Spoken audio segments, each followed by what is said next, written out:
Well, lovelies, 2010 has come to an end. Now, a lot of people said that this wasn't a very good year in terms of cinema, but I disagree. I actually thought it was a much better year than last year. And there were actually fewer movies that I hated. So I was happy. So I'm supposed to be doing my top 12 movies of 2010, but first I have to get the rotten eggs off my chest. This list is the worst movies of 2010. And remember, there is no real all order. In this list, every movie sucks. A few I should probably get out of the way. Most critics generally malign The Last Airbender, Jonah Hex, and Skyline, but I personally found them to be harmless. Bad, yes, but I couldn't say I was furious with any of them. For the most part, they tended to suffer from horrendous scripts. They all had scripts that lack inspiration, imagination, or effort. The dialogue was only there to deliver exposition, and the characters were only there to deliver that dialogue, or just be full-on plot devices. The Last Airbender was harmed the most by this. It had too much story to tell, a whole season's worth, so it spelled it out for us in the most mundane and lazy way possible. Skyline didn't fare much better, but it was made by visual effects artists. They wanted to create a special effect visual fiasco, and the script only existed to provide that. Unfortunately, while the effects were impressive considering the low budget, they couldn't save Skyline from being a bad movie that ripped off overrated movies. Jonah Hex, for the most part, it just felt like it suffered from a troubled production. Certain scenes and character decisions made very little sense, like why in the finale are the two main characters fighting in two different locations at once? Weak, but I found these movies to be all marginally entertaining. As wastes of time, you could do a lot worse, like Twilight Eclipse.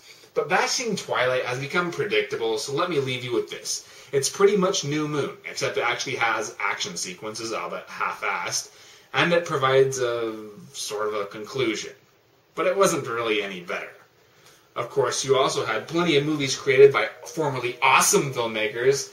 Dario Argento, one of my favorite Italian horror directors, did Gualo, made in 2009 but released in 2010, which was brutally mediocre. And Wes Craven, the guy who did Scream and Nightmare on Elm Street, did My Soul to Take, written by an old guy trying to be hip, which means it's anything but. But you have to admire the guy's effort, even if the movie did kind of suck. Oh, speaking of formerly awesome filmmakers, George Romero's Survival of the Dead really did piss me the fuck off. It's one of those movies that has absolutely no idea what it wants to be. Is it a comedy, a western, a horror film? I don't know, but it sucks at being all of them. I hated the characters, who were bland, unlikable, and inconsistent. I love how one bitches at these rednecks for torturing zombies, but later burns one alive while he watches coldly. And the script felt enslaved by the conventions that Romero created.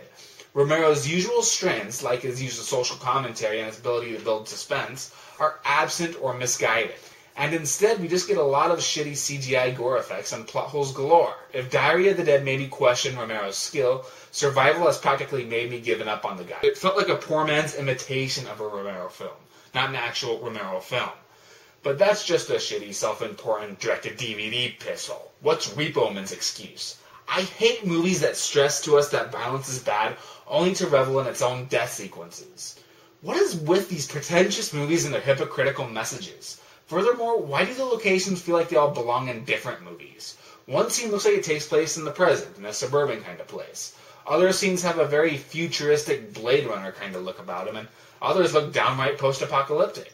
Was the cast and crew jumping sets or something? This, along with Eclipse, were the only theatrical films I hated, which is still less than last year. But the worst movie of the year was a direct-to-DVD film that had all the potential to be good. It had an intriguing premise, solid locations, a great cast, and that movie is Operation Endgame.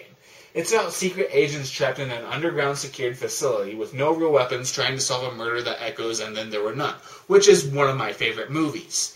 You'll recognize just about everybody in terms of faces.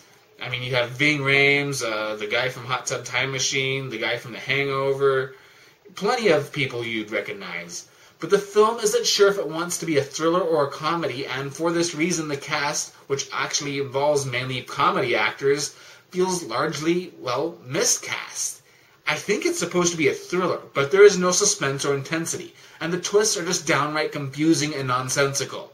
As a comedy, there's a lot of crappy lines that seem to think they're funny. Obviously, the screenwriter thought he was making something great, so he wouldn't stop with this annoying dialogue. The dialogue actually suggests to me that it wanted to be very Tarantino-ish.